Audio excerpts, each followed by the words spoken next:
Having presented these cases to what are called death panels, to the district attorney's office, and making a determination like this, of course he would get a proper mental health evaluation, psychiatric evaluation to determine crazy to whether kill or all not these people. evil, but still know the difference between right and wrong, and still be able to have premeditation, intent, and carry out all these specific actions. Well, isn't which there's plenty of evidence to show that. Magazine evidence of premeditation? Absolutely. Writings ahead of time that he intended to do this. He laid it out very carefully. He went there at the specific time that he knew she would be there, and he intended to do this act. So there's a lot of specific intention on his part that is going to be very tough for him to overcome by clear and convincing evidence and do some kind of not guilty by reason of insanity defense. It is very difficult to do.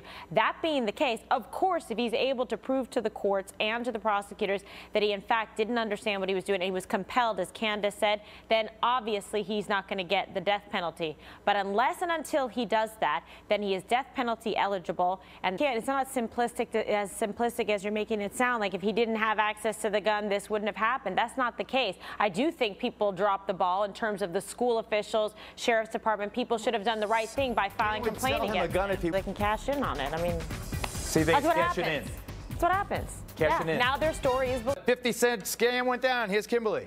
All right, well, almost 4 million Twitter followers, he encouraged them to buy this stock of a tiny Florida company. He owns 7.5 million shares and warrants for 22.5 million more shares in the company that was selling for about 10 cents a share. Well, then he tweeted, quote, HN... They're going to put him through the ringer. Yeah, securities lawyers charge you $1,000 an hour just to clear your name. Or he's cash in. Well, he'd be in big trouble, okay, that he couldn't swim out of. Absolutely, if he sold it, because what we were looking at is what would his actual profit be, $8.7 million, but he didn't sell the stock. But you're going to look under Section 17 as to whether or not, as Sam said, did anyone get any, direct or indirect compensation? Did 50 get any kind of soft money, anything to promote this stock? That could be a problem. Number two, did anyone get advanced knowledge that he was going to tweet this, therefore having the effect and the impact that it did on the market? Insider trading. Insider trading. He said to his buddy, hey, I'm going to do this. This is one to buy. The guy bought it in advance and then dumped it right after.